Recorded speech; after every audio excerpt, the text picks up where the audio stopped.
ফিলিস্তিনের পশ্চিম তীর ও গাজায় ইসরায়েলি আগ্রাসনের শুরু হলেই বিশ্বজুড়ে ইসরায়েলি পণ্য বয়কটের ডাক দেয় অনেক মুসলিম দেশ।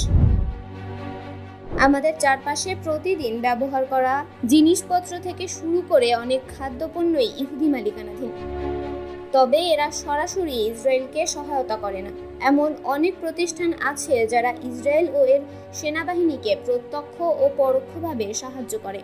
মধ্যপ্রাচ্যের একমাত্র ইহুদি রাষ্ট্রকে যারা সরাসরি সহায়তা দিয়ে থাকে তারা কারা? চলুন তাদের নামগুলো জেনে নেওয়া যাক। Caterpillar ink. ইসরায়েলি সেনারা এই কোম্পানির ব্যবহৃত যানগুলো দিয়েই অভিযান চালায়। ইসরায়েলের জন্য তারা বিশেষভাবে তৈরি করে এই বুলডোজারগুলো। লরিয়াল। ফরাসি এই প্রতিষ্ঠানটি জন্মলগ্ন থেকেই জিওনিজমের কট্টর সমর্থক। এরা ইসরায়েলের সামরিক কর্মকাণ্ডকে সরাসরি সমর্থন করে এবং সামরিক বিস্ফোরকদের নানা সময় পুরস্কৃত করে আসছে। Victorious secret.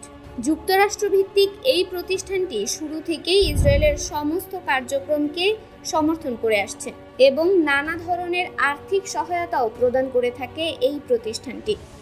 সিমেক্স। এটি একটি সিমেন্ট প্রতিষ্ঠান। নীতিগত কারণে মেক্সিকান এই কোম্পানিটি ইসরায়েলিদের সমস্ত কার্যক্রমকে সমর্থন করে। Coalition of women for piece এর সমস্ত দেয়া তথ্য অনুযায়ী পশ্চিম তীরের উঁচু উঁচু দেয়ালগুলো বানাতে সব ধরনের ভর্তুকি দিয়ে এই প্রতিষ্ঠানটি ইসরায়েলকে সহায়তা করে আসছে। এছাড়া নতুন অবৈধ বসতি স্থাপনের সময়ও তারা নানাভাবে সাহায্য করে থাকে। ডেল। আমাদের অনেকেরই প্রিয় এই কম্পিউটার ব্র্যান্ডটি প্রতি বছর কোটি কোটি ডলার ভর্তুকি দিয়ে ইসরায়েলকে কম্পিউটার সামগ্রী সরবরাহ করে আসছে। কয়েক বছর আগে তারা বাজার মূল্যের থেকেও 20 মিলিয়ন ডলার অর্থাৎ 180 কোটি টাকা কমে ইসরায়েলি সেনাবাহিনীকে 50,000 কম্পিউটার সামগ্রী দেয়, যা কিনা তারা কখনো মার্কিন বাহিনীকেও দেয়নি।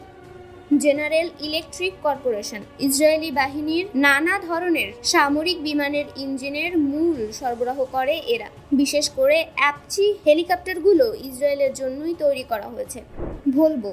এই গাড়ি নির্মাণ প্রতিষ্ঠানটিও নানা সময় ইসরায়েলি সেনাবাহিনীকে সহায়তা করে আসছে। তারা বিশেষ ছাড়ে ইসরায়েলি সেনাবাহিনীকে বুলডোজার সরবরাহ করে, যা কিনা এত কমে আর কোনো প্রতিষ্ঠান দেয়নি। গাজা অধিকৃত অঞ্চলে নির্মাণ সামগ্রীর সবচেয়ে বড় সরবরাহকারী এরা। এসব কোম্পানির প্রযুক্তিগত ও আর্থিক সহায়তায় এভাবেই এগিয়ে যাচ্ছে ইহুদি রাষ্ট্র ইসরায়েল। তন্নি শিকদার, দৈনিক সকালের দুনিয়া।